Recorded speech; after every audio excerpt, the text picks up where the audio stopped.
மாணவ மாணவியர்களே, உங்கள் அனைவருக்கும் என்னுடைய நெஞ்சார்ந்த வணக்கம். இன்று நாம் பார்க்கக்கூடிய பாடம் இம்பரேட்டிவ் சென்டென்ஸ்ல பி என்ற வார்த்தையை எப்படி பயன்படுத்துறது. We can use the word be in an imperative sentence. எப்படின்னு கேட்டீங்கன்னா, பி என்றாலே இருன்ற அர்த்தம். அப்போ பி காம் அமைதியாக இரு. அப்போ பி என்ற வார்த்தைக்கு அடுத்து நம்ம என்ன செய்யலாம்னு கேட்டீங்கன்னா, அந்த அட்ஜெக்டிவ் ஃபார்மை இதில் போடலாம். பி காம் அமைதியாக இரு. பி ஹாப்பி சந்தோஷமாக இரு. பி சேட் சோகமாக இரு. பி ஆனஸ்ட் நேர்மையாக இரு. பி ஹேண்ட்ஸம் அழகாக இரு. பி பியூட்டிஃபுல் அழகாக இரு. பி எ ஜென்டில்மேன் ஒரு நல்ல மனிதனாக இரு. டோன்ட் பி காம் அமைதியாக இருக்காதே. டோன்ட் பி ஹாப்பி சந்தோஷமாக இருக்காதே. டோன்ட் பி சேட் சோகமாக இருக்காதே. டோன்ட் பி ஆனஸ்ட் நேர்மையாக இருக்காதே. டோன்ட் பி ஹேண்ட்ஸம் அழகாக இருக்காதே. டோன்ட் பி எ ஜென்டில்மேன் ஒரு நல்ல மனிதனாக இருக்காதே. டோன்ட் பி பியூட்டிஃபுல் அழகாக இருக்காதே. அதுக்கு அடுத்து நம்ம பார்க்கும் பொழுது பி சைலண்ட். பி சைலண்ட் அப்படின்னு சொன்னால் அமைதியாக இரு. டோன்ட் பி சைலண்ட் அமைதியாக இருக்காது. பி குவைட் அமைதியாக இரு. டோன்ட் பி குவைட் அமைதியாக இருக்காது. இது ஒரு 18 வார்த்தைகள் இந்த மாதிரி வாக்கியங்கள் கொடுத்துருக்கோம். இது இம்பரேட்டிவ் சென்டென்ஸ். இம்பரேட்டிவ் சென்டென்ஸ்னா பியை வெர்பாக பயன்படுத்தி நம்ம உருவாக்கக்கூடியது. இதில் பி பிளஸ் அட்ஜெக்டிவ் போட்டுட்டனாலே நம்ம அந்த அர்த்தத்தில் வந்துடும். அதில் டோன்ட்டு பிளஸ் பி அப்படின்னு அட்ஜெக்டிவ் போட்டிங்கன்னா அந்த நெகட்டிவ் அமைப்பில் வந்துடும். அது ப்ரோஹிபிட்டிவ் டைப்னு நம்ம சொல்லலாம். அதுக்கு அடுத்தாப்புல இந்த வெர்பு 4 நிலையில் இருக்கு. இந்த வெர்பு 4 நிலைகளில் இருக்குங்கிறத நம்ம தெரிஞ்சுக்கணும். உதாரணமாக 4 stages of verb. வினைச்சொல்லின் 4 நிலைகள். A verb is in 4 stages. ஒரு verb 4 நிலைகளில் உள்ளது. On the basis of verb, அந்த வினைச்சொல்லின் அடிப்படையின் பேரில் 3 tenses such as the present tense, past tense and future tense are created. வினைச்சொல்லானது 4 நிலைகளில் உள்ளன. வினைச்சொல்லை அடிப்படையாக கொண்டு 3 காலங்களை, அதாவது நிகழ்காலம், கடந்த காலம் மற்றும் எதிர்காலம் அல்லது வருங்காலம் என இவைகள் உருவாக்கப்படுகின்றன. அப்ப அந்த 4 stages of verb அப்படிங்கிறது எப்படின்னு சொன்னா, பிரசன்ட் டென்ஸ் வெர்பு நிகழ்கால வினைச்சொல். அதுக்கு அடுத்து இருக்கக்கூடியது பாஸ்ட் டென்ஸ் வெர்பு கடந்த கால வினைச்சொல் அப்படின்னு சொல்லக்கூடியது. அதுக்கு அடுத்து கடந்த கால வினைச்சொல் அப்படின்னு சொல்லலாம். அதுக்கு அடுத்ததுல பிரசன்ட் பார்ட்டிசிபிள் நிகழ்கால வினை எச்சம்.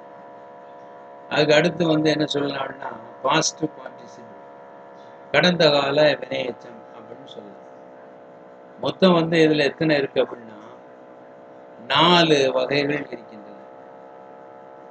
Present tense verb, past tense verb, present participle and past participle இருக்கு. இந்த வினைச்சொல்லை பயன்படுத்தி தான் யூசஸ் ஆஃப் வெர்ப், வினைச்சொல்லின் பயன்கள். வினைச்சொல்லை பயன்படுத்தி நாம் முதலில் கட்டளை வாக்கியங்களை உருவாக்க முடியும்.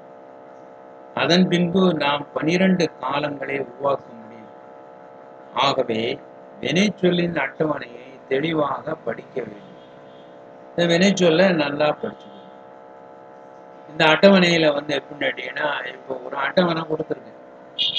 இந்த அட்டவணையில எப்படின்னா மீனிங் கொடுத்துருக்கு, ப்ரெசன்ட் டென்ஸ் வெர்ப் கொடுத்துருக்கு, பாஸ்ட் பார்ட்டிசிபிள் வெர்ப் கொடுத்துருக்கு, ப்ரெசன்ட் பார்ட்டிசிபிள் கொடுத்துருக்கு. இதில் ஆக்சிலரி வெர்ப் அப்படின்னு கொடுத்துருக்கு. மீனிங் இதில் ஒன்றும் கொடுக்கல. இதெல்லாம் பி ஃபார்ம் வெர்ப்ன்றதுனால மீனிங் அப்படிங்கிறது பி தான். பீனா இரு. இந்த ப்ரெசன்ட் டென்ஸில் வந்து அந்த பி ஃபார்ம் வந்து 3 நிலையில் இருக்கு. Am, is, ஆர்னு.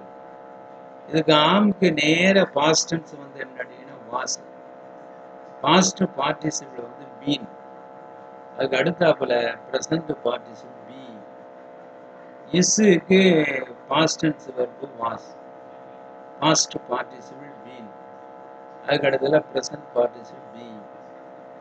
ஆறு, வேர், பீன், பி இப்படின்னு கொடுத்துருக்கு. இது ஆக்சிலரி வெர்ப். அப்புறம் மோடல் வெர்ப்ஸ்ன்னு ஒன்று கொடுத்துருக்கு. இது வந்து துணை வினைச்சொற்கள்.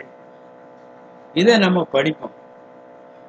இந்த கேன்னா என்ன, மேனா என்ன, ஷேலு, வில்லு எதுக்கெல்லாம் வரும் அப்படிங்கிறத படிப்போம். இப்போ கேன் அப்படிங்கிறது வந்து என்னன்னா கேன், அதனுடைய பாஸ்ட் டென்ஸ் வெர்ப் வந்து குட்.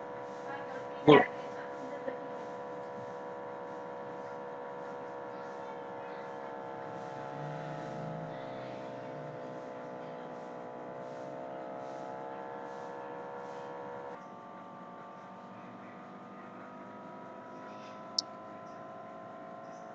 அதுக்கு அடுத்து வந்து மாடல் வெர்ப்ஸ். மாடல் வெர்ப்ஸில் can, could, could, may, might, might, shall, should, should, will, would, would. இப்போ இதனை அடுத்து நம்ம வரக்கூடியது வந்து பார்க்கக்கூடியது irregular verb table. irregular verb table அப்படிங்கிறது என்ன அப்படின்னு நம்ம பார்க்க போறோம்.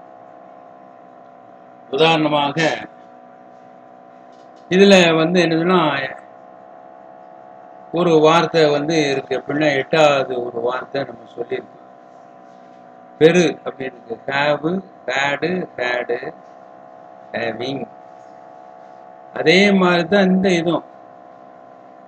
இது வந்து ஹேஸ்ன்னு போட்டிருக்கேன். இந்த ஹீ சீட்டுக்கு ப்ரெசன்ட் சிம்பிள் டென்ஸில் ஹேஸ் வரும். அதனால இதுக்கு நான் அர்த்தம் ஒன்றும் போடலை. ஆனால் அது ஹேவுனுடைய அமைப்பு. அப்போ ஹேவு, ஹேடு, ஹேடு, ஹேவிங். இது வாசி விட்டுக்கணும். எப்படி ஹேஸு, ஹேடு, ஹேடு, ஹேவிங். இப்போ அதுக்கு அடுத்து வந்து பார்க்கும்போது உங்களுக்கு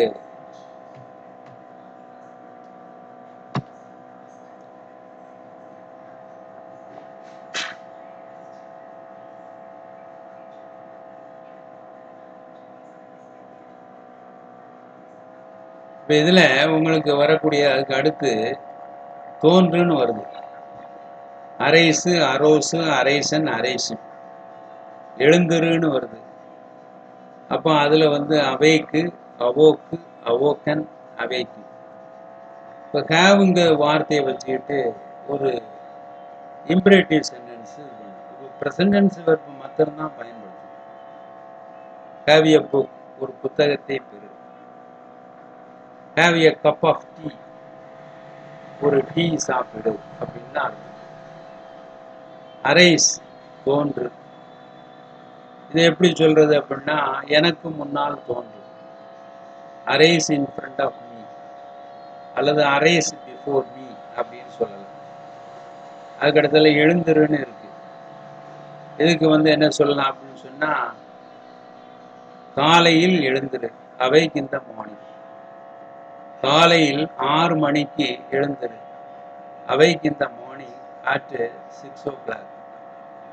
அவைக்கு இந்த மார்னிங் அட் 6 o'clock அப்படிங்கிறத சொல்லணும். இப்போ நான் இதில் வந்து உங்களுக்கு டச் பண்ணாதது ஹேடு அந்த பாஸ்ட் டென்ஸை ஃபர்ஸ்ட் டென்ஸ் வெர்பை டச் பண்ணலை, பாஸ்ட் பார்ட்டிசிபிளையும் டச் பண்ணலை, ஹேவிங் என்ற ஒரு ப்ரெசன்ட் பார்ட்டிசிபிளையும் டச் பண்ணலை. இது வரைக்கும் இப்போ உங்களுக்கு புரிஞ்சிருக்கும், கொஞ்சம் புரிஞ்சிருக்கும். நாளை மற்ற பகுதியை நான் வந்து நடத்துகிறேன். இன்றைக்கு இது போதுமானது என்று நினைக்கிறேன்.